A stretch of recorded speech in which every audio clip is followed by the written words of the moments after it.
Bonjour. Excuse me, my French is not very good. I had French at school. I can order an orange juice and I can say I'm 16 years old. But that's no longer true.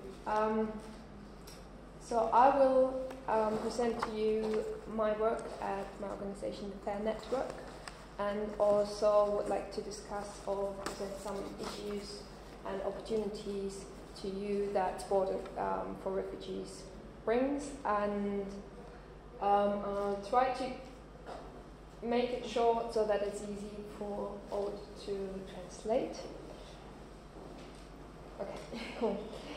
So I'm from the Fair Network, which is an international NGO. We work in over 40 European countries at the moment, and the organization,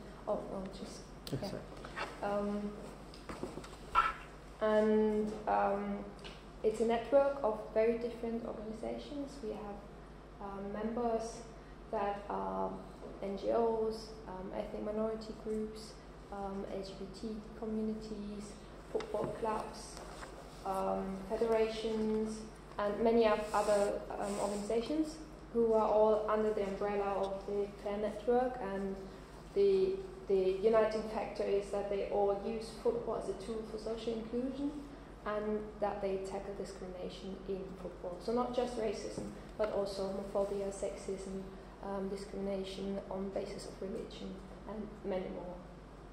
Yes.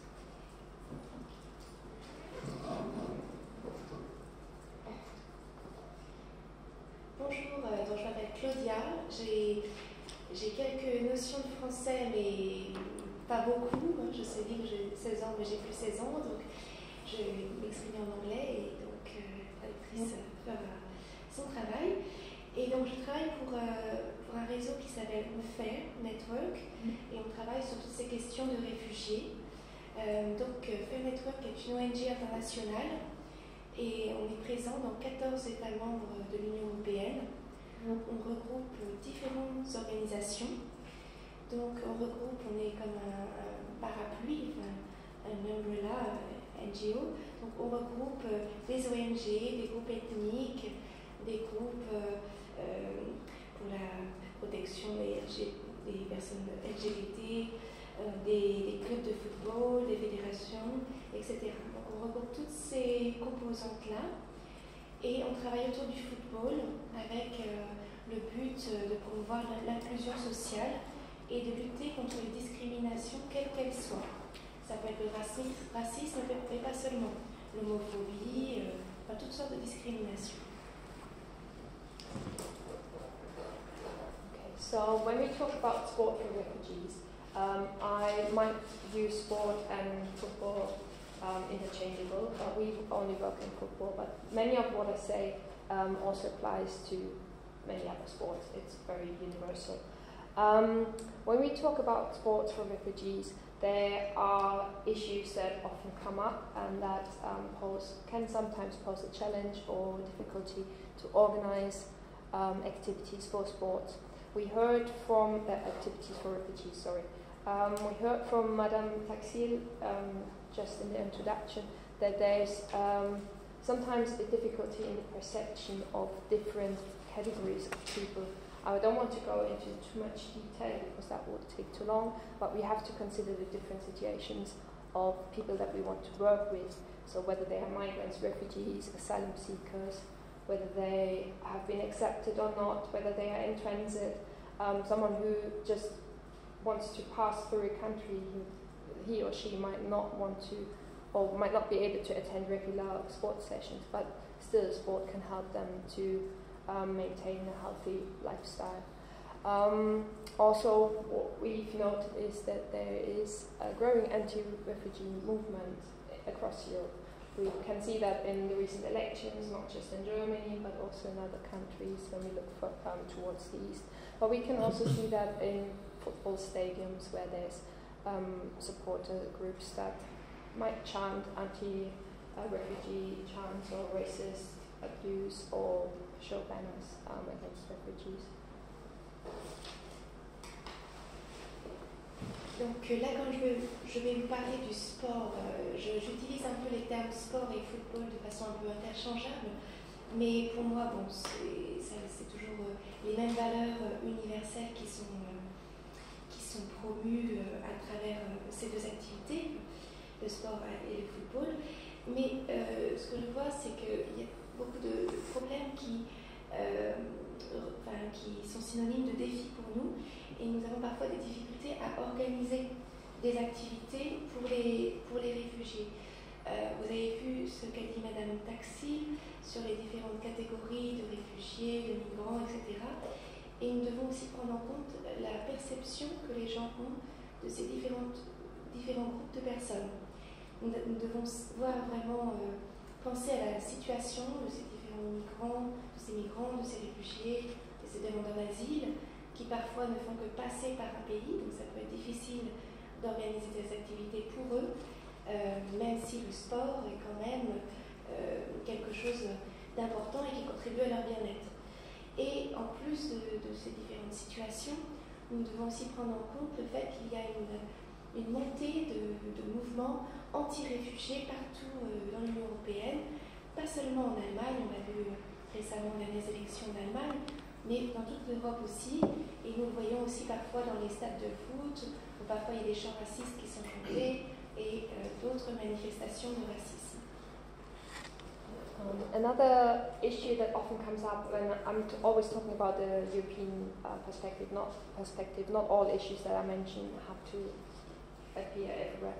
But in some countries there's problems in reaching refugees. They are there, they're in the country, but they live in a secluded area. There might be segregation, or they live in the periphery, and people who want to organize something there in the cities. So it's difficult to reach to them, even though that they are in the country and that they are there in high numbers.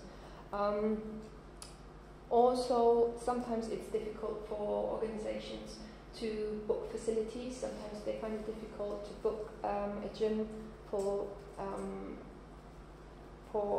activities for refugees because the local authorities are opposed to it, or it's difficult. So reaching refugees is something that many organizations feel they have issues with. Also when it comes to reaching out to minorities within those minorities, say women and girls, and also LGBT refugees, because often that leads to the next point of to intersectionality, because sometimes their refugees have not just a refugee status, but they also have other backgrounds that often lead to double discrimination. Say, for instance, African migrants who are also gay, lesbian, or transgender, they often experience double exclusions on basis of different backgrounds, and that's something that has to be taken into account when someone wants to organize activities for them. Also, there is the heterogeneity of the group. So refugees, that's not just one type of person. There's no one-fits-all solution. There's different groups within that category. You might be football clubs might work with refugee communities that are opposed in their home country, so it could be different sects from within the Muslim faith. It could be communities that are in conflict in their home country, or they could have different cultural practices. There's many things that are at play, and that's something that organizations have to consider when they plan activities, sports activities for refugees, and that's a lot more complex than organizing sports activities for local youth who have their own issues.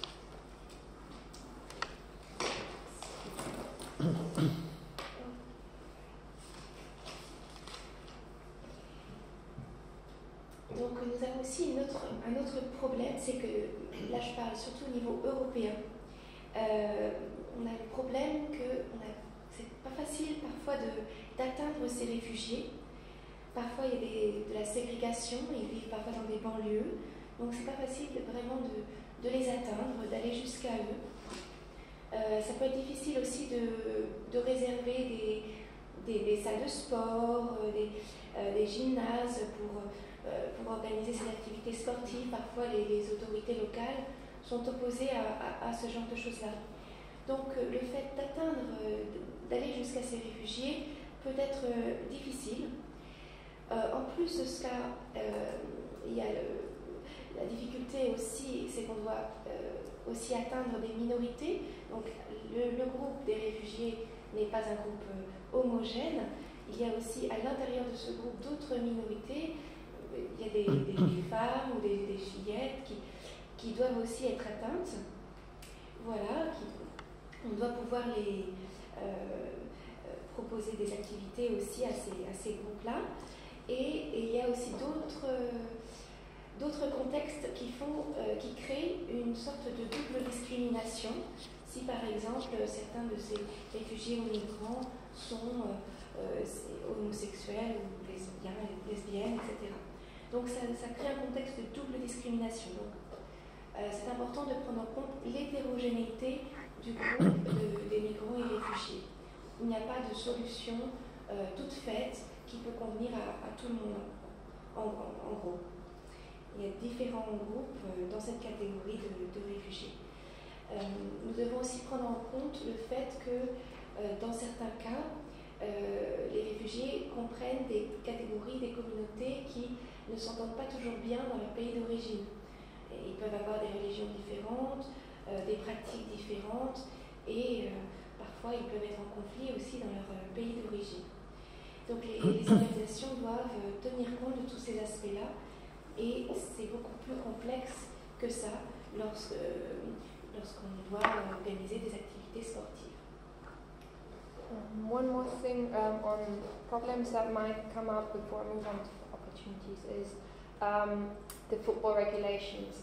When organizing football activities for refugees, there's often an issue with whether they're allowed to play. There's sometimes issues because that's national law. In some countries they have resolved that, in other countries refugees are not allowed to participate in league matches like in Italy.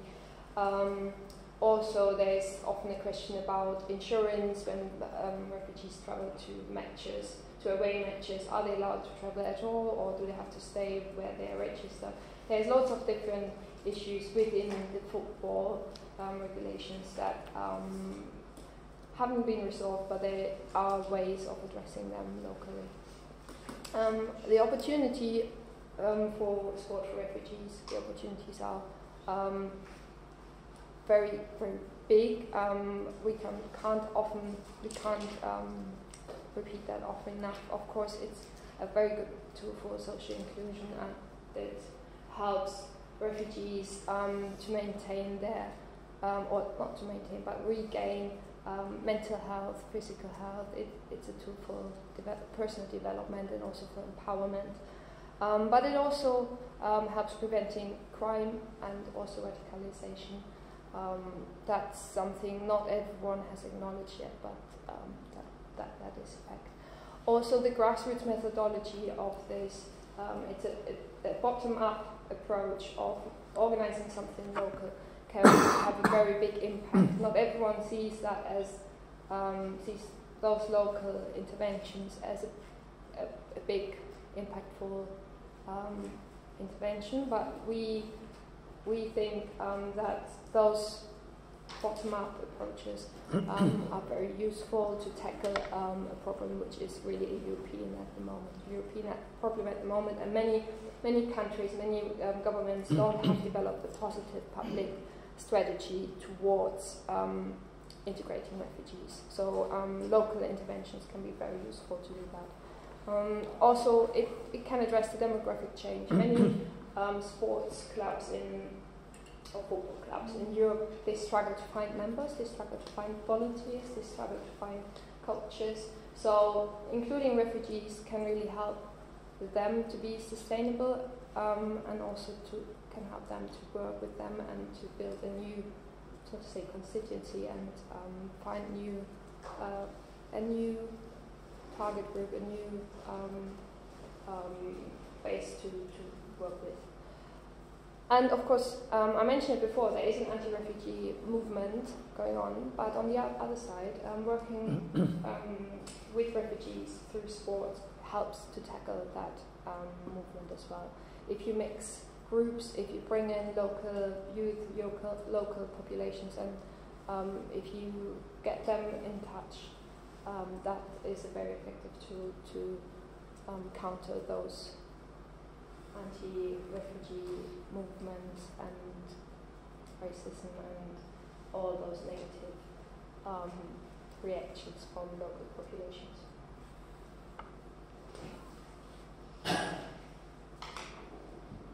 Dans nos réglementations en lien avec le football, il y a parfois des problèmes en ce qui concerne les personnes qui ne sont pas toujours autorisées à jouer à certains moments, etc. Donc ça c'est une question. Il y a aussi la question de l'assurance, pour savoir quand est-ce que si les gens ont le droit de voyager. Donc voilà, il y a beaucoup de questions liées à la réglementation du football qui rentrent en jeu. Mais en ce qui concerne les opportunités, elles sont énormes. Le fait d'intégrer les migrants par le sport est un outil majeur d'inclusion sociale de ces personnes. Le sport aide aussi les réfugiés à retrouver une santé mentale, une santé physique. C'est un atout majeur dans ce domaine. Ça peut aussi aider les réfugiés, ça peut aussi être un outil de prévention de la criminalité. Donc il y a d'énormes opportunités. En ce qui concerne la méthodologie, c'est une méthodologie qui part d'un niveau le plus bas, d'un niveau local, ce qu'on appelle le bottom-up, c'est-à-dire on part de la base et après on remonte. Et ça a un impact très important. Et c'est très important pour voir comment on peut résoudre ce problème à une échelle européenne. Parce que de nombreux pays n'ont pas pensé à une stratégie. Donc quand ils peuvent s'inspirer de ce qui se passe au niveau local, c'est vraiment un plus pour eux. Voilà. Et donc aussi, l'autre chose que je veux dire, c'est que le fait d'inclure les réfugiés dans les clubs au niveau local, c'est très important aussi pour les clubs, parce que les clubs ont parfois du mal à recruter de nouveaux membres. Voilà, donc pour ces clubs, pour ces fédérations locales, c'est très important d'avoir ces populations avec lesquelles elles peuvent travailler. Voilà. Et je parlais tout à l'heure du mouvement anti-réfugié, qui est un mouvement grandissant en Europe, mais le fait de travailler en incluant ces réfugiés et ces migrants à travers le sport est quelque chose de très important, parce que c'est un outil très efficace justement pour contrer ces mouvements anti-réfugiés, anti-migrants et toutes ces réactions négatives liées à ces mouvements.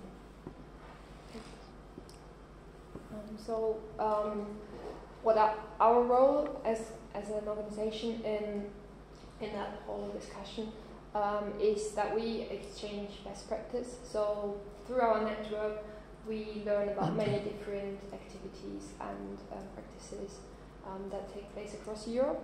And we, as the FAIR Network, we see our role in exchanging those ideas and being a platform for organizations who want to organize sports activities or football for refugees. And we try to exchange those ideas on a European level. We also liaise between grassroots clubs on the base and the professional game, so we communicate with professional clubs and also with governing bodies such as UEFA and try to bring them together, because sometimes professional clubs have the means, they have the financial means to do something, but they simply lack the expertise on the ground, because they organize sports on a professional level, which is completely different to what many refugees need, who need grassroots sport and exercise, but not on a competitive level. And then we can help to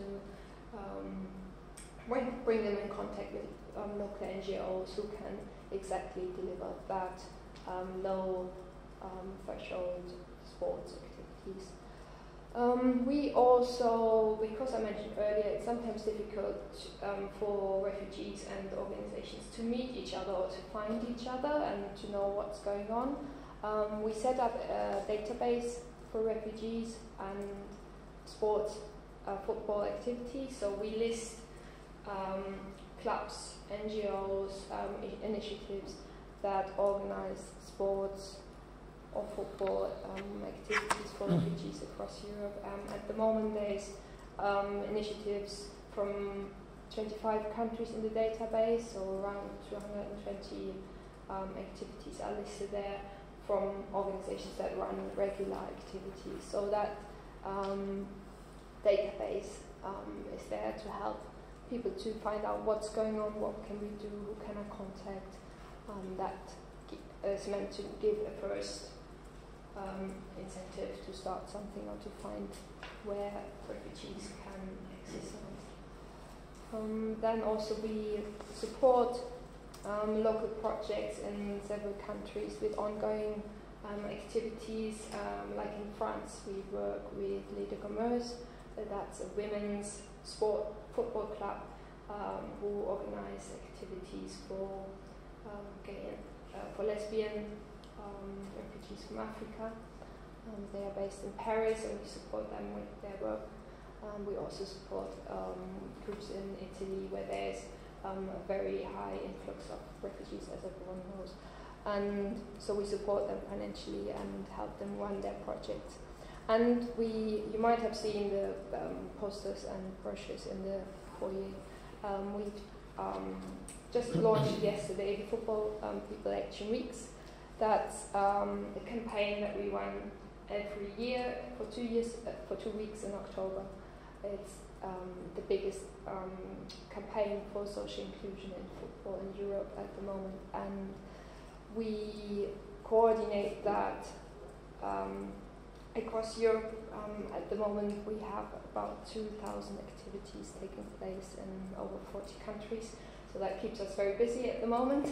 And through that campaign we also support grassroots clubs and NGOs with small grants. So this year we were able to award 200 grants, small grants, to local initiatives who, many of them, organize sports for refugees.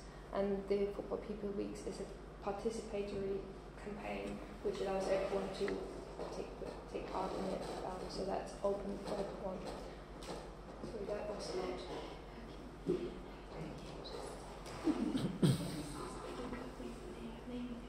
Les Deux Gommeuses.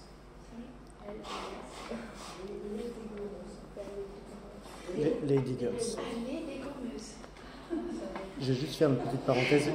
Alors, j'ai le mauvais rôle sur l'atelier, c'est de veiller aussi un petit peu au chronomètre. Donc je vais vous demander si c'est possible.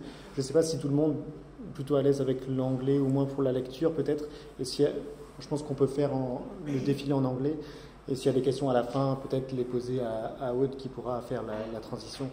Mais pour cette slide, allez-y. Mais je pense que peut-être, sauf si ça dérange quelqu'un, on peut peut-être procéder de la sorte sur la suite du timing. Est-ce que ça va sur les slides I'm almost finished. If that's Elle a presque terminé. Ok, allez-y. Et puis on fera plus pour la présentation de cours peut-être sur la suite.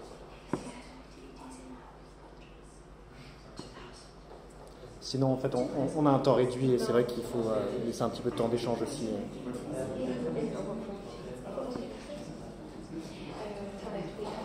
Yeah, but I'm almost finished. Ok. You can continue. Vous pouvez dire la slide en question et puis après on continuera à défiler juste les slides en anglais. Et je ne ferai pas de traduction. Non, on la fera à la fin s'il y a des questions. Je pense que tout le monde est assez... Okay, next time I don't reject it and we just do the questions. Okay. Donc notre rôle en tant qu'organisation, c'est que nous échangeons des bonnes pratiques, nous organisons des réseaux, voilà, pour vraiment échanger des idées, être une plateforme, faire des ponts avec les ONG. Nous essayons d'échanger ces idées aussi au niveau européen. Nous organisons des liaisons avec le niveau de base, les clubs, les différentes organisations et aussi les instances comme l'UEFA. Voilà, les clubs ont les moyens financiers, mais il manque d'expertise sur le terrain. Nous essayons de combiner tout ça et nous essayons d'établir un contact avec les ONG. Voilà. Parce que c'est souvent difficile pour les clubs et les réfugiés de se rencontrer. Donc nous sommes comme une passerelle entre les deux. Nous listons aussi les clubs et toutes les activités sportives qui sont à la disposition des réfugiés et des différentes ONG. Nous avons 220 activités qui sont listées dans notre base de données et nous sommes vraiment là pour aider ces personnes à trouver ce qui leur convient et à trouver les informations nécessaires. Nous soutenons aussi des projets locaux comme en France le projet avec les dégommeuses pour soutenir des réfugiés lesbiennes en Afrique. Et nous soutenons des groupes en Italie. Nous fournissons un soutien financier pour leurs projets. Nous avons aussi une campagne sur 2 semaines en octobre, Lady Support, c'est ça? Lady Support Campaign? 2 weeks in October. No, football people. Football people. Ah, Football People. Ah, bon, on a une campagne Football People pendant 2 semaines en octobre. C'est la plus grande campagne pour l'inclusion sociale dans l'Union européenne avec plus de 2000 activités sur 40 pays. Voilà, nous aidons aussi à octroyer des petites bourses à des ONG, à des clubs sur le terrain qui font ces actions sur le terrain. Voilà, et c'est ouvert à tous. Merci Claudia, merci beaucoup.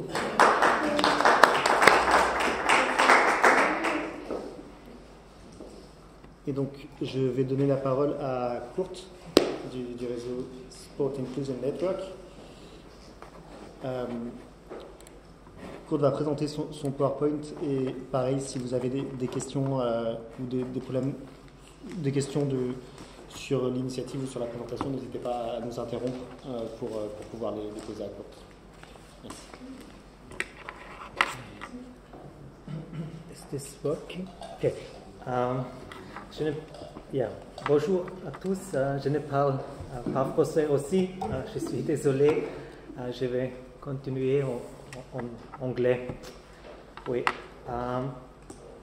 Oui, mon nom est Kurt Wachter, je suis... okay, in English. I'm from Austria, Vienna. I'm employed with an NGO called Vienna Institute for International Dialogue and Cooperation, and we run since now 20 years a campaign called Fair Play, which is also on anti-discrimination and diversity in sport. And we got involved in or started to build up a network called SPIN, Sport Inclusion Network. Maybe just very briefly, so we started in 2011 a program funded by the European Commission. We brought together a group of sport organizations and NGOs and migrant organizations, including, for example, the Football Association of Ireland, the Portuguese Players Union. We have a group from Finland called Likuka. It's also a national umbrella of migrant sport organizations. And also Mahatma Gandhi Human Rights Organization is a group in Hungary formed by former asylum seekers and refugees. So I think the basic idea when we started the SPIN network was that we looked at sport in general, and we saw there's a massive underrepresentation of migrants and minorities in sport, in the structure of sport. And we continued our work again with funding from the European Commission, with Erasmus Plus, which is the new program supporting projects by the European Commission, and we did from 2015 and 16 a project on volunteering of migrants and minorities. Again, I think the picture, not maybe in all over Europe, in Austria, but probably also here in France, you have probably active players, you have footballers on the pitch, but you don't have the migrants and minorities in the associations. They are not managers. Very few of them are trainers. You have hardly any presidents. Even when it comes to coaching, refereeing, there's an underrepresentation, and we thought that volunteering is really the entrance point for linking migrants with sport organizations. Then just on our work with on refugees, which is the topic of today, we already had in 2011 an initiative called a refugee football events among our partners, and we also continued to with our new programs focusing on refugees. And now I just want to go back very quickly to the situation in 2015. We have heard it also today. We had this situation. So maybe just going back very quickly to the situation in 2015 across Europe, we saw, as we heard it, the influx of people who were fleeing from disaster and war, from Syria, from Afghanistan, from Iraq, from other parts. And we had a very, I would say, a very positive response by so many sport people, by clubs, and I would see sport as part of the civil society who were really showing solidarity. This is just examples from Austria with David Alaba, the player of Bayern Munich, who went actively in a asylum seeker home and lent his support, saying, say it loud, say it clear, refugees are welcome here. We had players like Benedikt Hövedes, the German world champion, reminding that seeking asylum is a human right. Here again, examples from Austria. We had our national team coming up with a refugee, Respect Refugees banner, which was not allowed by UEFA because it was seen as political. We had teams playing with Refugees Welcome. We had activities welcoming unaccompanied refugees minors. We had also massive solidarity events in football stadiums by fans. Again, here are examples from Germany, from Dortmund, from Werder Bremen. The one below is from Austria. So I think, yes, you have these anti-immigrant groups, but you have also a lively ultra fan culture who is in support of refugees. Then we as SPIN also organized in the Fair Action Weeks, as Claudia also already mentioned. We were also contributing to this week in 2015 with activities in stadiums.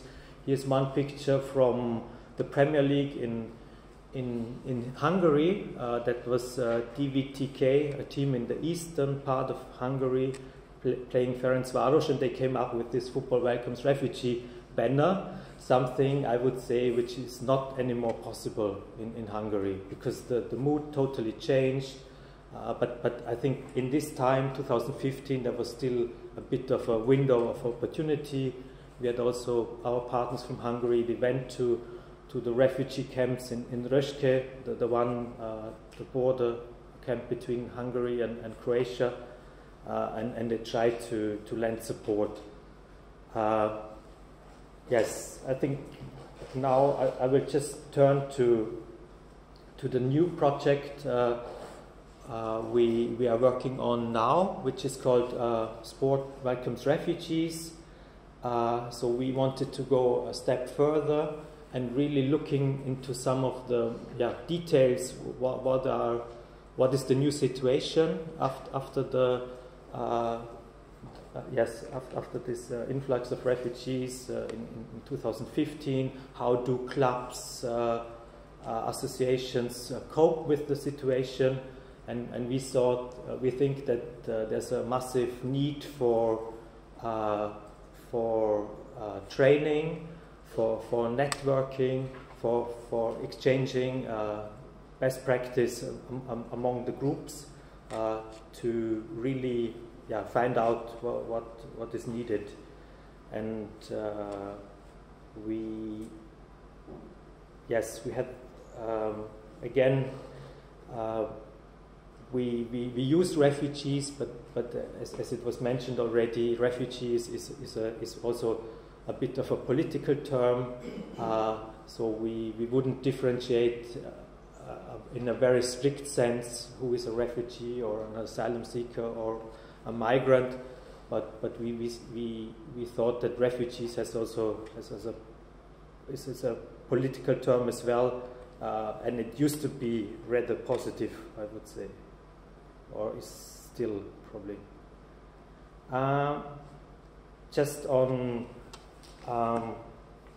Just very recently, we had the European Week of Sport, which is also an initiative from rather top down from Brussels. We had the 3rd edition, and we thought, yes, refugees they are also part of Europe nowadays. So and we started or encouraged our partners to launch so-called refugee welcome events in their countries, and we had activities in all the 8 countries we have now in the network, starting from Greece to Germany to Ireland, Finland, Austria, Germany. And again, the idea was bringing more established mainstream sport clubs together with refugee groups, with also informal sport initiatives. I think in 2015, at least, for example, in Vienna, where probably maybe 40% of all refugees in Austria live, because refugees tend to concentrate in urban areas. So we had quite a lot of quite ad hoc initiatives which we started to do solidarity work, and they are not part of this of the formal structure of the big associations, and we thought there's a need to bring them together. Yes, and now I will just come to that's probably the last part of my presentation. We think that it's important to build up an evidence base about dealing with refugees in the sport context, and I'm now just presenting the results of a recent study we did, or our partner Camino in Germany did. So these are results of focus groups. We assembled focus groups of people, sport instructors, coaches in our eight member countries, and looked for the challenges for these instructors and coaches when working with refugees, and it just came out about 2 weeks ago.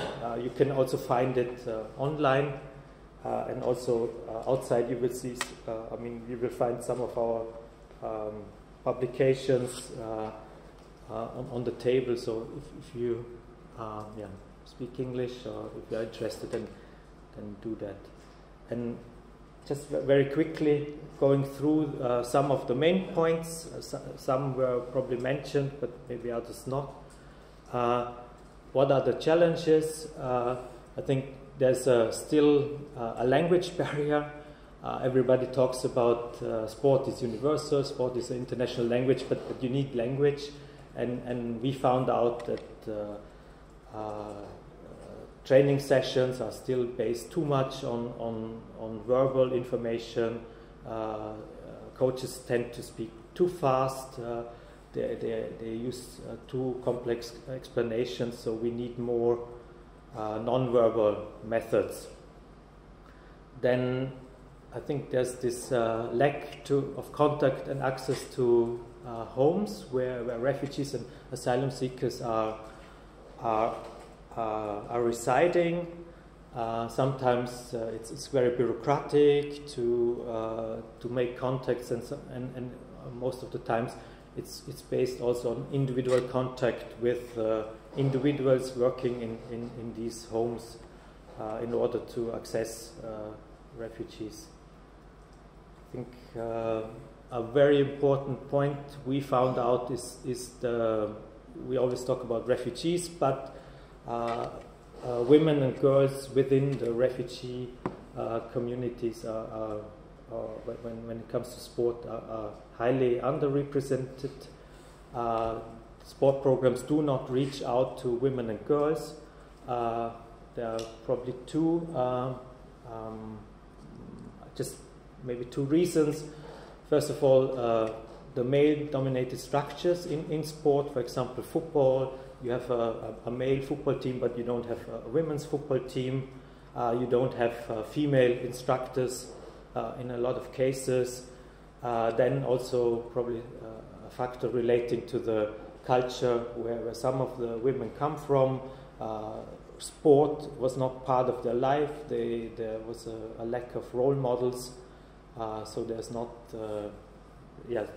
it's another factor. And then I think it can be also quite problematic to offer mixed sessions for both sexes, which can turn away women. And then I think also women who traveled alone while they were trying to escape from war, they were exposed to sexual abuse and violence, and sometimes there's a hesitation to go for a training session in the night. And then we heard it also about the legal situation from the professor this morning. I think sport instructors, coaches, they lack knowledge about the legal situation, about limitations of movement, questions of insurance, liability. I think there's still a lot of things to do. Okay, then anti-immigrant sentiment, we heard it also. This is a result from the focus group in Hungary, that normal sport clubs, they don't want to be associated with refugee topic because of this massive campaign Mr. Orban launched in Hungary. So the normal sport clubs, they think they will lose funding, they will be seen as too immigrant friendly. Even there's a problem working with schools, so that's a very difficult situation for our Hungarian partners. Then, yes, again, refugee circumstances, I think there has an impact on stability of training groups. If they have to leave if they are resettled, they can't attend regular training sessions. And probably this is even the last slide. Again, resources, transport is an issue. Asylum seekers usually don't have are not affluent in terms of financial means. Sport clubs need to provide them with shoes, with sports equipment. I think that remains an issue, and transport.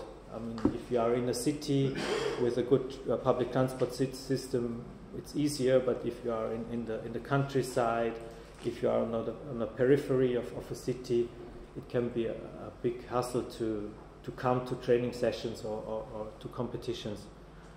And then, last but not least, trauma. Also, we did a training in Italy for a group of European instructors, also specifically on the issue of trauma. I think if you are a coach or an instructor, you don't have the knowledge about trauma, about psychology. So and sometimes it's also not really seen as or detected. And I think there needs to be qualification, information for coaches. And then I think, yes, this is my just the summary. What is the way forward? Maybe just very important is we don't see refugees as only a group to help or look after, but we need to find ways of integrating them, including them also as in roles as coaches, as administrators, as managers, as referees. I think we need to also find ways of getting sport teams, migrant or refugee sport teams or sport clubs into the mainstream sport structure, or also that they can compete in regular leagues, that we avoid any sort of segregation. I think the gender issue is very important. We need to look at every sports program and every activity. Who are the targets? Is it also for women and girls? What about religious or culturally factors? And then maybe, yes, that's probably also kind of vision we have. It needs really the cooperation of all stakeholders. The local authorities were mentioned, but also the football governing bodies, the small sport clubs, the self-organized associations of the migrants, the NGOs. They all need to work together to make a change. Okay, so I think that's my contribution. Sorry to have taken so much time, but I was at least below the 20 minutes. Thank you. Okay. Voilà, je laisse la parole à Clarisse Bonjean du Conseil de l'Europe. Oui, Bonjour à tous, je vais parler en français. Voilà, alors je travaille donc au Conseil de l'Europe, à l'accord partiel, au secrétariat de l'accord partiel élargi sur le sport. Le sigle c'est EPAS, puisque c'est le terme anglais, Enlarged Partial Agreement on Sport. Je vais vous présenter un outil qu'on vient de mettre en place, qui est opérationnel, je dirais, depuis 2 ou 3 mois. Le visuel, bon, c'est une valise avec quelques chaussures. Il y a des chaussures de sport, il y a des chaussures de marche, etc. Bon, c'est un visuel comme un autre, mais ce sera, voilà, ça peut faire penser à des personnes migrantes, ça peut faire penser à des personnes qui font aussi du sport. Voilà. Mais avant d'entrer dans la présentation de l'outil, j'aimerais parler en quelques mots, de mémoire, aussi du Conseil de l'Europe et aussi donc de l'accord partiel élargi sur le sport. Le Conseil de l'Europe a été créé en 1949 et est fondé sur 3 valeurs principales que sont les droits de l'homme, la démocratie et l'état de droit. Ça, c'est très très important, puisqu'en fait, tout le travail que nous faisons dans tous les domaines, puisqu'il n'y a pas que la question des migrants, bien entendu, même si c'est un sujet extrêmement important, et pas que dans le secteur du sport, hein, de manière générale, puisque le secrétaire général du Conseil de l'Europe a créé un poste de représentant permanent pour les questions de migration, entre autres, hein, et différents secteurs travaillent sur cette problématique-là. Et pour information ou mémoire aussi, le Conseil de l'Europe est donc une organisation internationale, pan-européenne, je dirais, hein, sur le continent européen, intergouvernementale, qui va jusqu'en Fédération de Russie, jusqu'en Azerbaïdjan, enfin, donc c'est extrêmement vaste. Il y a 47 États membres. Je dirais même qu'il y en a beaucoup plus si on considère les différents accords partiels, les différentes activités qui intègrent aussi des États qui ne sont pas forcément européens ou qui ne sont pas forcément membres du Conseil de l'Europe, mais qui sont membres, par exemple, de tel ou tel accord partiel. C'est le cas d'ailleurs aussi de l'APES. Alors l'APES, donc spécifiquement sur le sport, a été mis en place. Non, juste encore un mot sur le Conseil de l'Europe, puisqu'il a plusieurs organes qui travaillent aussi dans le sens en faveur, disons, des questions de migrants. Il y a une assemblée parlementaire, il y a comment ça s'appelle ? Ça y est, le Congrès, voilà. Le Congrès des autorités locales et régionales. Il y a également la Cour européenne des droits de l'homme, par exemple. Donc il y a un certain nombre d'organes qui dépendent du Conseil de l'Europe et qui ont à connaître de près ou de loin, ou plus ou moins régulièrement aussi des questions de migration. Mais je vais pas m'étendre là-dessus puisque je ne connais pas assez le sujet de ce point de vue-là. Alors, pour venir à l'accord partiel élargi sur le sport, il a été adopté, cet accord, en 2007, pour développer le dialogue et la coopération avec le mouvement sportif, dans le cadre d'un accord partiel, c'est-à-dire sur une problématique, sur un sujet particulier, qui est donc le sport, et élargi, puisqu'il est ouvert sur le monde, et donc il est ouvert aussi à des États qui ne sont pas forcément membres du Conseil de l'Europe, et je pense par exemple au Maroc et à Israël, qui sont États membres de l'APES, mais qui ne sont pas membres du Conseil de l'Europe.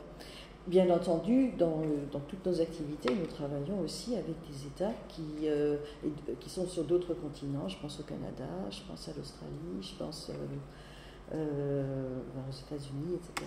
Donc très très large.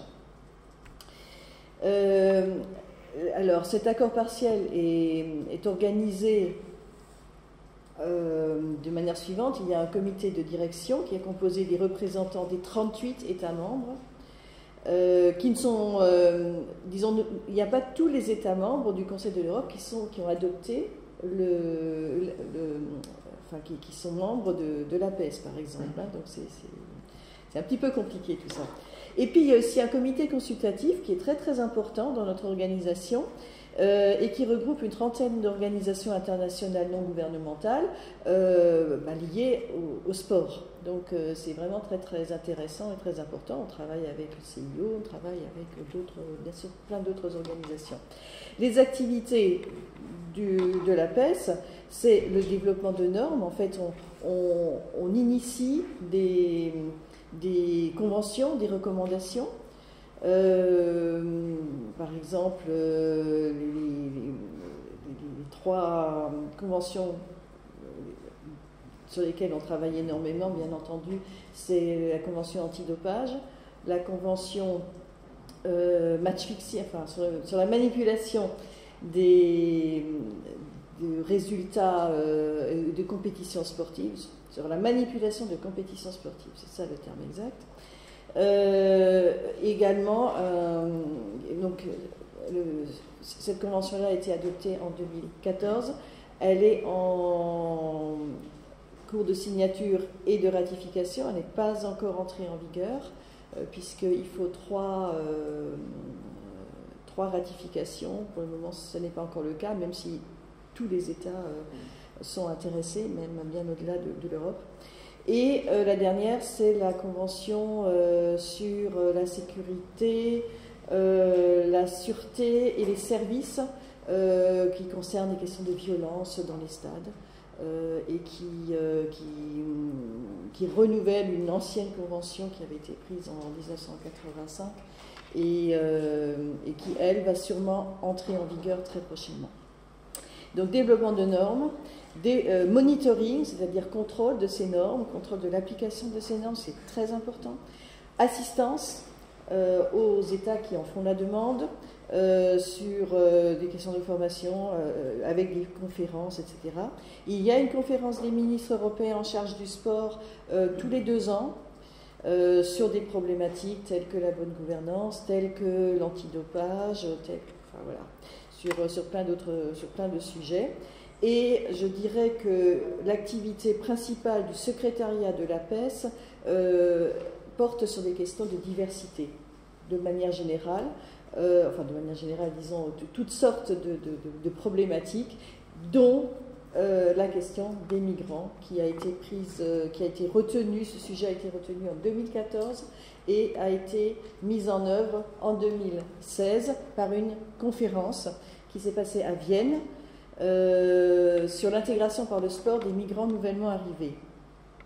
Nous avons constaté de très nombreuses initiatives par un nombre important et varié d'acteurs, qui soient des associations locales, des ONG, des réseaux, des acteurs gouvernementaux, internationaux, nationaux, enfin voilà, un très large panel d'acteurs. Mais on a constaté aussi que ces projets n'étaient pas suffisamment connus, n'étaient pas forcément reconnus et souvent pas vraiment valorisés, et que les porteurs de projets se sentaient souvent isolés. Alors c'est vrai que maintenant, de plus en plus, il y a des réseaux qui se sont mis en place, mais tout le monde n'est pas forcément encore dans ces réseaux, et donc on a vraiment ressenti lors de cette conférence qu'il y avait un besoin par rapport à ça. Alors l'objectif de notre projet, c'est justement de répertorier, de partager les bonnes pratiques, de connecter entre eux les porteurs de projets et de mettre en place un vaste réseau, si possible dynamique, à la fois de porteurs de projets, mais aussi de personnes qui sont intéressées par le sujet et qui souhaitent entrer aussi en contact avec des porteurs de projets. Donc ça, bien sûr, tous les porteurs de projets du continent européen nous intéressent, mais même au-delà, puisqu'on peut toujours s'inspirer des bonnes idées qui sont faites ailleurs. Bien sûr, dans le domaine spécifique de l'intégration par le sport des migrants, alors j'ai mis nouvellement, entre parenthèses, nouvellement arrivés, parce que la conférence portait sur ce sujet précis, les migrants nouvellement arrivés relatifs à la crise actuelle, mais bien entendu, s'il y a des bonnes expériences relatives à des migrations antérieures, tout est bon à prendre. Et puis bien sûr, comme je disais, toutes les personnes ou structures qui sont concernées ou intéressées par le sujet. Alors, nous avons mis en place une plateforme, je disais, elle est opérationnelle depuis cet été, avec donc un répertoire de projets, complété d'un forum à accès restreint qui n'est pas encore visible par les internautes, mais qui devrait l'être prochainement, et qui permettra donc aux personnes qui le souhaitent d'échanger sur les sujets qu'ils souhaitent. C'est donc en ligne, et c'est en anglais et en français. En tout cas, pour la présentation des projets, le forum ne sera pas traduit, ça ne sera pas possible. J'ai fait quelques captures d'écran pour vous montrer un petit peu de quoi il s'agit, ou comment ça se présente en tout cas. Il y a bien sûr une page d'accueil qui explique en quelques mots de quoi il s'agit, qui permet d'accéder directement au formulaire de présentation des projets.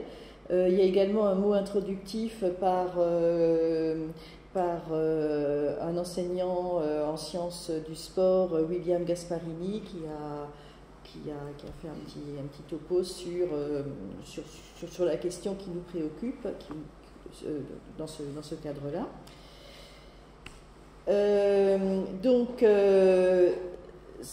L'objectif principal est de pouvoir soumettre un projet d'intégration des migrants par le sport, quel qu'il soit, donc aussi que ce soit un tout petit projet très local ou que ce soit un projet très international, de réseau, enfin peu importe. Ce qui est important, c'est de pouvoir présenter ce qu'on fait et de permettre à d'autres personnes de s'y inscrire ou de s'en inspirer ou simplement d'en prendre connaissance. Donc il y a différentes catégories à remplir. Alors justement, oui, je regarde juste... Oui, je vais y arriver. Donc là, vous avez la liste des projets, comment ils se présentent, comment elles se présentent. Enfin, bien sûr, il y en a plus, on en a à peu près 30 actuellement. C'est un démarrage. J'espère qu'on en aura beaucoup plus dans peu de temps. Ces projets, alors les titres ne seront jamais traduits. On garde le titre en langue originelle. Pour des questions aussi alphabétiques de présentation. Mais par contre, le texte descriptif est toujours traduit, s'il arrive en anglais, il est traduit en français ou inversement. Et il est possible aussi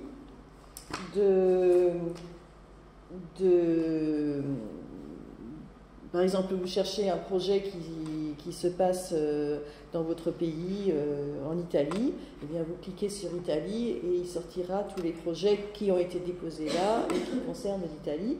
De même, vous cherchez un projet de cricket, vous cliquez sur cricket et puis vous avez tous les projets qui font du cricket ou qui, entre autres, font du cricket. Hein. C'est pas... Et alors, normalement, on devrait aussi pouvoir avoir les deux possibilités, Italie et cricket. Ça ne marche pas encore, apparemment il y a un petit problème technique. Ensuite, le projet en soi, bon là c'est un exemple, hein, j'ai pris... Un descriptif voilà, alors le projet est donc décrit. Les personnes qui décrivent leur projet doivent compléter un formulaire et ce formulaire, ces informations sont saisies. Voilà. À noter aussi que si, par exemple, si un projet hongrois ou d'une autre langue, ou allemand, ou n'importe, d'une autre langue que l'anglais et le français, les porteurs de projet ont la possibilité de faire un petit résumé dans leur langue et qui est également saisi, qu'on peut également voir, ce qui peut être intéressant pour les personnes de leur propre pays qui ne pourraient pas forcément lire l'anglais ou le français. Voilà. C'est une possibilité de contacter les porteurs de projets entre eux. Oui. Alors, justement, on y est là sur cette photo, sur cette slide. Vous voyez contacter le porteur de projet. C'est une possibilité de contacter directement le porteur de projet avec la discrétion et la confidentialité, puisque n'apparaît pas l'adresse mail du porteur de projet, mais un contact peut être établi directement tout à fait entre les porteurs de projet ou entre les personnes qui souhaitent échanger. Voilà. En gros, c'est ce que je voulais vous présenter. Donc, sur la dernière slide, vous avez l'adresse, le lien, qui marche en anglais et en français. Et je vous invite vraiment, d'une part, à visiter cette plateforme qui n'en est qu'à ses débuts, et surtout de diffuser l'information et de faire en sorte qu'un maximum de porteurs de projets présentent leur projet. Merci, si vous avez des questions. Ah oui, juste encore une chose, tout frais sorti de l'impression, ce petit flyer, également avec le lien et le flashcode que j'ai déposé aussi sur la table à l'entrée, en anglais et en français, donc n'hésitez pas à en prendre voilà, pour diffuser autour d'eux. Merci. Oui. Une question, est-ce que la plateforme en fait, reprend les projets qui sont soumis en cadre Erasmus+, sur les actions à destination des migrants justement? Elle ne prend... Elle ne présente que les projets que quelqu'un aura déposés. Donc, c'est à vous, c'est aux personnes que vous connaissez de déposer les projets. Elle passerait avec la commission Nous ne déposons pas de nous-mêmes des projets. Ce sont des projets que des porteurs de projets auront déposés. Alors bien sûr, on essaye de travailler aussi, par exemple, avec Fare Network. Il y a des projets qu'ils ont dans leur database et que nous avons aussi. C'est pour ça que je connaissais les dégommeuses tout à l'heure, puisque c'est un des projets qu'on a aussi. Voilà, donc...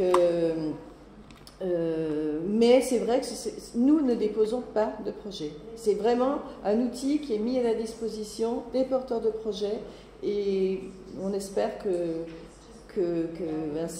dynamique va s'enclencher. Voilà. C'est vrai que c'est un outil c'est souvent une barrière qu'on rencontre, c'est le sentiment d'être un peu isolé, de ne pas connaître d'autres structures ou d'autres projets qui sont un peu similaires. Alors cette plateforme peut servir à s'inspirer ou à contacter d'autres voilà. projets. C'est vrai que c'est intéressant. La Commission européenne a lancé un appel à projet pour soutenir des projets autour de cette question des migrants et du football, je crois. Donc il y a peut-être aussi des liens à faire entre les deux institutions pour nourrir à la fois la plateforme et à la fois les porteurs de projets qui veulent s'inspirer de ces initiatives. Mais en tout cas, c'était un outil qui manquait dans le paysage sur cette thématique. C'est complémentaire, effectivement. Au Conseil de l'Europe, ça permet d'avoir une entrée globale. Maintenant, le défi, c'est de la faire connaître. Et puis, c'est vrai que tous ceux qui ont des initiatives ici, même qui peuvent se dire c'est sur un territoire donné, c'est pas forcément intéressant, ça peut inspirer sur d'autres territoires un porteur de projet qui, maintenant, par le outil numérique, peut avoir accès à ces informations. Oui, tout à fait. Merci beaucoup. Merci beaucoup.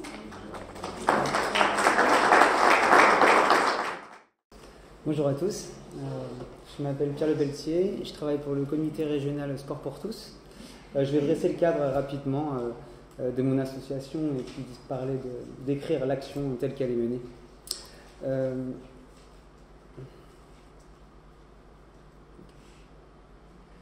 Alors je travaille pour la Fédération Sport pour tous. C'est une fédération qui a pour objectif de favoriser l'accès au sport pour tous les publics. Donc on a 4 domaines dans la fédération. Une activité gymnique, de gym d'entretien. Une partie plutôt formation professionnelle. Nous formons des éducateurs sportifs. Une partie santé, avec des programmes de prévention des chutes pour les personnes âgées, des programmes axés plutôt sur les maladies chroniques. Et un 4e volet qui est plus basé sur l'inclusion sociale par le sport. Donc je vais faire un petit peu la genèse de ce projet qui a démarré à Nantes il y a quelques années, en 2008, pour après décliner ce qui s'est passé au niveau régional. Tout d'abord, en 2008, on a fait des expérimentations, on a proposé des animations, plus au début sur l'occupationnel, il faut bien le dire, auprès de publics demandeurs d'asile, et par la suite pour des restaurants sociaux, plutôt des personnes en situation de précarité, c'est-à-dire errance, addiction. Ça a pris un petit peu de temps pour nous de comprendre et de saisir toutes les particularités de ce public et des difficultés que l'on rencontre en termes d'assiduité par exemple. Très difficile d'orienter toutes ces personnes, de communiquer. Donc, à vrai dire, au départ, on annulait peut-être 2 séances sur 3. En 2010, on a décidé de réfléchir sur une méthodologie et de travailler sur la mutualisation, de réunir un maximum de structures sociales autour du même projet.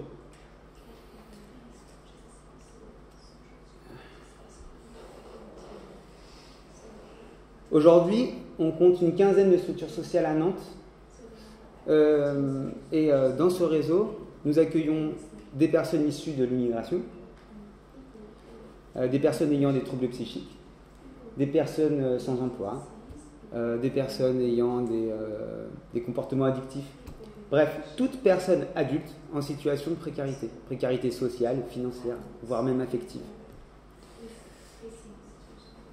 L'idée ici, c'est vraiment de créer une dynamique et de pouvoir avoir des séances très mixtes avec des publics très variés. Donc on a proposé une offre adaptée à ces personnes. L'objectif général est de favoriser l'estime de soi par la prise en main de sa santé et par l'implication dans le projet. Dans cette phrase, tout est dit en fait. L'idée, c'est de remobiliser la personne par nos ateliers réguliers et quotidiens, hebdomadaires, et de leur donner envie de pratiquer sur le long terme. Donc, aller vers l'activité régulière. Qu'est-ce que c'est l'activité régulière? Nous, on pense que l'activité de club, c'est utopique. En tout cas, ça peut concerner certaines personnes. Mais nos bilans, nos chiffres sont aussi beaucoup basés sur l'évolution de la personne en termes d'activité, ce qui peut être aussi de l'activité personnelle, de l'activité en rue, de l'activité entre amis, etc. Donc voilà, on relève les inscriptions en club, mais je pense qu'il ne faut pas que se focaliser là-dessus, mais bien sur l'évolution de la personne. On peut parler aussi d'émancipation. À la fin de ma phrase, on marque implication dans l'organisation. Aujourd'hui, on va plus loin, on prend un virage et on souhaite impliquer les personnes dans les associations que l'on crée sur place. Donc les associations qui auraient comme membres des bénéficiaires, mais aussi des bénévoles, des professionnels. Et l'idée, c'est de réfléchir ensemble et de travailler ensemble autour d'idées communes. Je vais vous citer un petit peu les activités que l'on propose dans notre remobilisation, c'est-à-dire les séances hebdomadaires. Nous ne sommes pas axés sur le foot, j'ai beaucoup entendu parler de foot. Nous avons du foot, mais nous ne sommes pas axés dessus. Nous sommes axés sur la remobilisation. Donc, nous avons des activités de gym d'entretien, plus pour les femmes, mais pas que. Cette année à Nantes, le groupe était majoritairement hommes, à la grande surprise de tout le monde. Ensuite, on peut décliner, plus le projet grossit, plus on a de financement, plus on peut proposer d'activités. Donc, on peut avoir plusieurs niveaux d'intensité. Actuellement, on travaille sur le fait de construire, de proposer des structures, des séances moins intensives, sur la gym notamment. Donc, une autre partie multisport, où là, on va brosser un panel d'activités, de sport collectif, de raquettes, d'opposition, tout ce qui peut exister comme sport en découverte. Nous avons un programme sport et alimentation qui est mené en partenariat avec des acteurs de la nutrition comme l'IREPS en France ou des associations de nutritionnistes comme Du Pain sur la Planche. Là, l'idée, c'est vraiment de capter aussi d'autres publics. Par cette proposition, on arrive à attirer d'autres personnes que l'on n'a pas dans notre proposition habituelle. Et nous, en termes d'activité, ça permet de construire un programme dans lequel on va aborder des sujets qui sont pour nous délicats à aborder, comme l'hygiène, de manière générale, l'hygiène corporelle, la tenue sportive, l'hydratation, etc. Nous avons aussi des activités qui mêlent l'utile et l'agréable, c'est-à-dire que pour contenter les personnes, comme vous disiez tout à l'heure, il est très difficile de contenter toutes ces personnes que l'on accueille. Donc on propose des stages d'apprentissage du vélo et de la natation.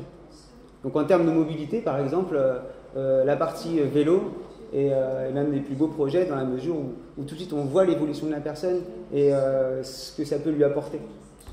Par exemple, si je prends l'exemple de personnes issues d'immigration, on peut voir des personnes qui sont depuis 5 ans dans le territoire mais qui finalement ne connaissent pas la ville. Grâce au vélo, elles découvrent, elles pratiquent. Donc voilà. Nous avons également des temps forts pour On est une vitrine pour pouvoir montrer tout ce que l'on peut faire, pour proposer quelque chose aussi de différent de ce que l'on fait habituellement, plus axé sur des choses plus tape à l'œil, comme l'escalade, l'équitation. Voilà, donc suite à cette remobilisation, on propose un accompagnement dans l'activité régulière. Je l'ai déjà cité tout à l'heure. Donc, quand il y a le club, on va avoir une discussion avec les professionnels de l'encadrement pour aller choisir ensemble ce qui peut correspondre au mieux à ces personnes. Et sur la partie autonomie, de la même façon, accompagner vers l'achat de vélo, où trouver ces matériels, ces tenues sportives à moindre coût.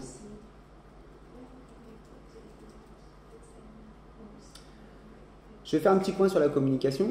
L'un des points très importants sur notre projet, c'est de pouvoir avoir un temps vraiment axé sur la communication.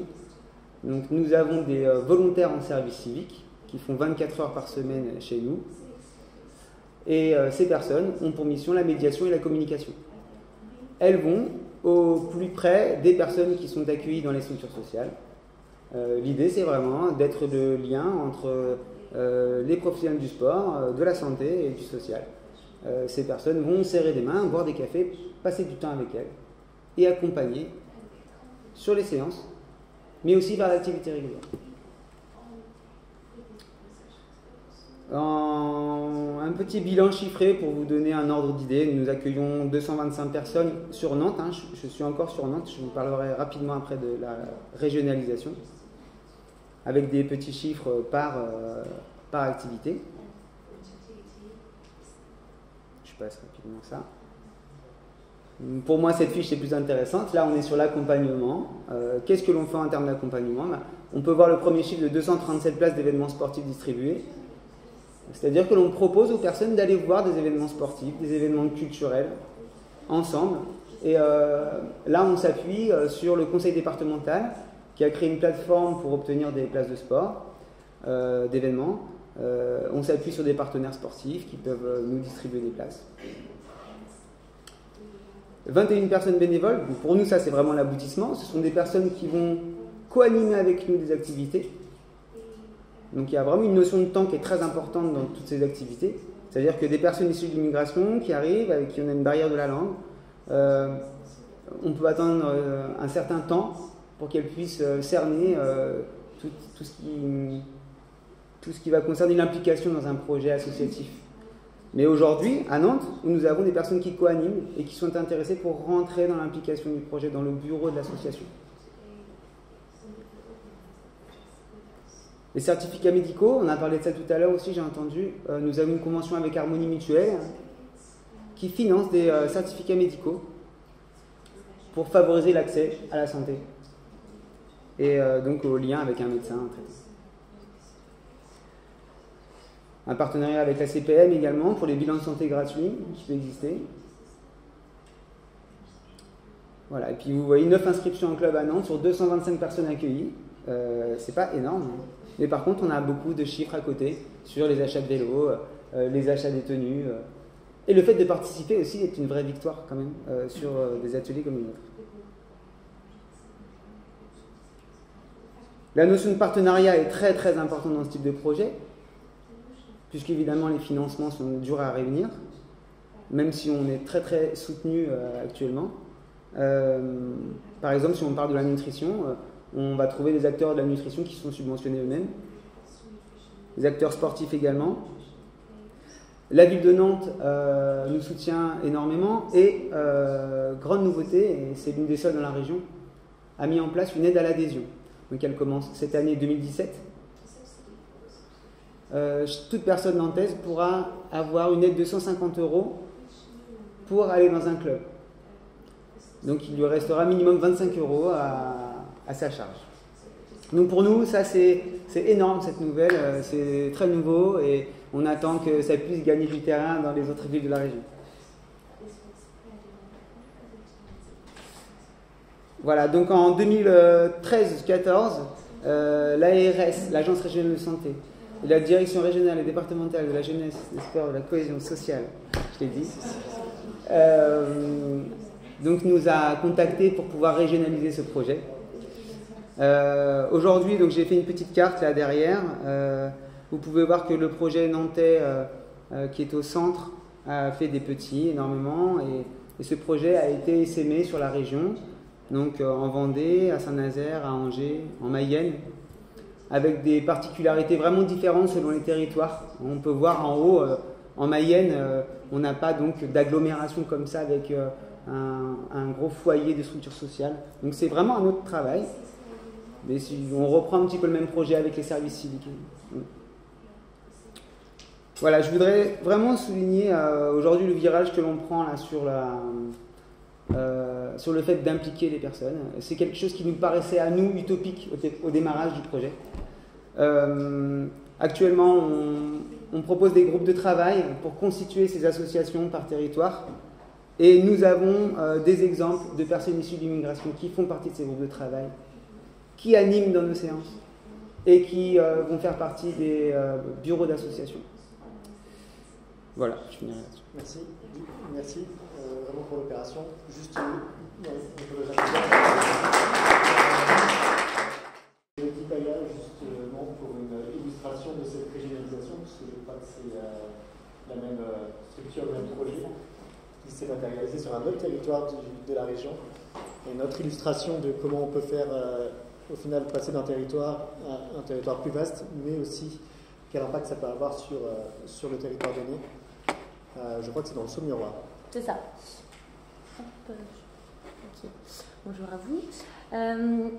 Du coup, donc, moi je suis donc salariée entre autres du comité régional Sport pour tous, donc avec Pierre Lepatier pour développer l'action sur Angers, et puis avec Profession Sport et Loisirs du 49 pour développer ce projet-là sur le territoire de Saumur en Maine-et-Loire. Voilà, avec les subventions de la direction départementale de la cohésion sociale du 49, qui avait pour objectif, donc dans une logique de revalorisation et de santé publique, de développer les activités physiques et sportives adaptées pour remobiliser les publics accueillis dans des dispositifs d'hébergement et de logement. Un peu petit. Ben oui. Hop. C'est toujours un peu petit. C'est toujours un peu petit, hein. Je le dis à l'oral, donc mais écoutez-moi. Donc, dans les dispositifs d'hébergement et de logement, comme les centres d'hébergement pour la réinsertion sociale, donc des CHRS d'urgence, d'insertion, pour des maisons relais qui accueillent des publics en situation de précarité, voilà, avec des difficultés psychiques, des pensions de famille pour des publics isolés, et puis des CADA, donc des centres d'accueil pour demandeurs d'asile. Voilà, donc des subventions ont été allouées à Profession Sport et Loisirs à hauteur de 40 000 € pour 2016, enfin à partir de février 2016, pour l'instant jusqu'à décembre 2017. Voilà, c'est une expérimentation pour l'instant sur le territoire de Saumur. Rapidement, pour remettre un petit peu le contexte, donc on parle d'inclusion sociale. Donc, petite définition, vraiment, notre objectif c'est de faire bouger les lignes de la société pour intégrer tout citoyen, quel qu'il soit. D'accord, quelle que soit sa nationalité, son contexte de vie, etc. Et puis ses différences, vraiment les intégrer dans la société actuelle. La précarité, donc, pour définir rapidement, elle entraîne une forte incertitude quant au fait de pouvoir conserver ou de retrouver une situation de vie acceptable dans un avenir proche. De ce fait, c'est dur encore de se projeter dans l'avenir. Donc c'est vrai que pour l'instant, c'est vraiment de manière ponctuelle. Les actions sont de manière ponctuelle. La régularité, qui est un de nos axes importants sur la pratique sportive, c'est encore un petit peu compliqué de s'inscrire dans de la régularité d'action. Donc pour l'instant, c'est vrai qu'on est plus sur de la ponctualité. Et puis, on utilise le support des APS, adapté toujours. Hein, j'utilise le mot d'activité physique et non pas de sport. Hein, le sport, ça peut faire peur pour certaines personnes. On est vraiment sur le fait de bouger, de se mouvoir, et puis, toujours en groupe. Donc, d'utiliser le support des APS adaptés pour entrevoir de nouvelles possibilités, de par une remobilisation personnelle, et puis aussi de reconstruire des liens sociaux avec le groupe avec lequel il peut se mouvoir. La DDCS, c'est vrai que c'est tout petit. C'est pas grave. On Donc la DCCS avait du coup 6 structures cibles, voilà, vers lesquelles on devait intervenir. Pour la DDCS, on devait intervenir auprès d'une pension de famille, donc qui est la pension de famille d'Adoma, entreprise régionale, qui accueille un public à faible niveau de ressources, avec une situation sociale, psychologique, voire psychiatrique instable. Voilà, donc Adoma propose un logement de manière temporaire, environ 25 places. La résidence accueil de l'UDAF, qui accueille des publics en situation de précarité avec difficultés psychiques, donc 15 places. 2 CADA, le CADA de France Terre d'Asile, et puis le CADA de France Horizon, qui accueille des personnes le temps de leur procédure d'asile, d'accord, en attente de leur statut de réfugié, et qui leur propose des logements temporaires avec un accompagnement adapté, de manière diffuse sur le territoire de Saumur. Voilà, vraiment des logements diffus. J'ai comptabilisé à peu près, on peut toucher 150 personnes, d'accord. L'ASEA, Association de sauvegarde de l'enfance et de l'adolescence, donc qui propose différents services.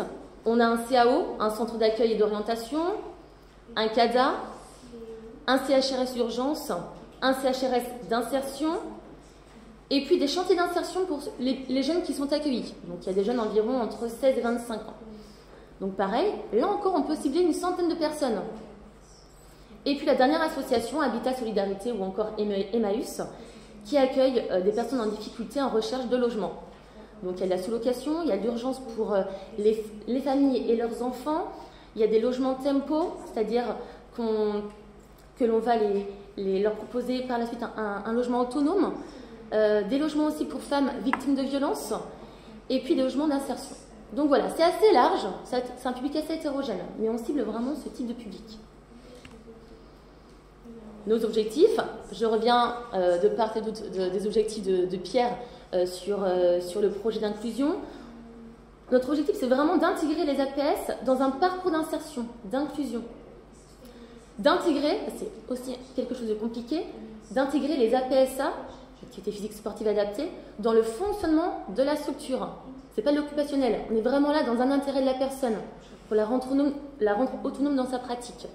Donc, il y a aussi l'accompagnement des travailleurs sociaux, des structures sociales, leur dire, voilà, l'activité physique c'est important pour les bénéficiaires, les résidents, son aspect social, santé, psychique, de prendre conscience donc de cet intérêt, de rendre le bénéficiaire acteur de sa santé physique et psychique, qu'il retrouve un équilibre social de par sa situation actuelle, et puis, dernier objectif, de les accompagner vers des clubs sportifs ou des pratiques autonomes, comme le fait de faire du vélo, voilà, être autonome dans sa pratique au quotidien.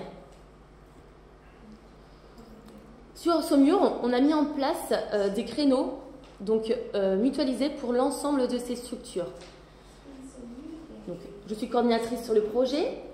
L'intérêt de Profession Sport et Loisirs, c'est de mettre à disposition des éducateurs sportifs formés et qualifiés sur ces créneaux-là. Donc, on a mis en place 2 créneaux, de juillet à juin 2017. Voilà, tout ça pour dire que la ville de Saumur est intégrée au projet. La ville de Saumur, le service des sports, nous a loué des gymnases pour mettre en place ces créneaux-là.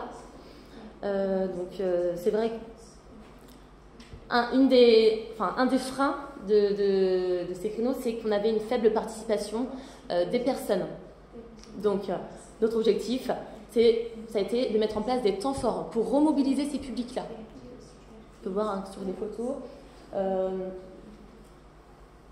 de temps forts, donc avec des activités physiques et sportives innovantes, comme du cani-rando, avec un spécialiste du cani-rando, des activités émergentes, comme du kinball, avec des spécialistes aussi, du chou-ball, etc. Donc vraiment dans cet objectif de remobiliser par de l'activité innovante et ponctuelle. On a pu aussi trouver que c'était important d'intervenir au sein des structures. On a mis en place, ça va faire 1 an et demi maintenant, qu'on a mis en place un créneau hebdomadaire au sein de la pension de famille Adoma, dans leurs locaux. Et c'est vrai qu'il y a une réelle mobilisation des publics. C'est un public avec une condition physique plus altérée, qui a du mal à sortir de sa structure sociale. Et le fait d'intervenir au sein de leur structure, c'est vrai que c'est plus facile d'intégrer l'activité physique. Donc voilà, sur Adoma, on a touché maintenant sur 25 places, 17 personnes qui est intégrées au projet. Un monsieur maintenant est en pleine prise en charge sanitaire, il s'est coupé les cheveux, maintenant il a une tenue de sport, il a perdu du poids, il se sent mieux dans son corps. Donc c'est vrai que, comme l'a dit Pierre, on fait un réel suivi de la personne. C'est important pour nous déjà d'acheter une tenue de sport, d'être à l'heure à la séance. Il y a toutes ces problématiques-là, d'avoir des repères, etc.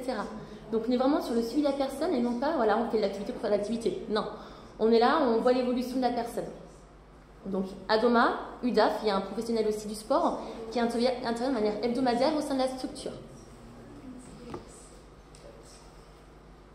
Donc les temps forts que l'on a remis en place sur cette période estivale.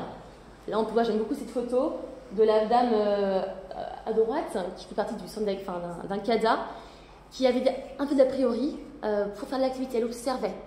Et c'est vrai que progressivement, on l'a mis un petit peu en confiance, on a discuté avec elle, et en fin de séance, elle a pris l'arc et elle a fait du tir à l'arc. Donc voilà, c'est vraiment des points forts pour nous en fait. Hein. C'est vraiment ce qu'on recherche.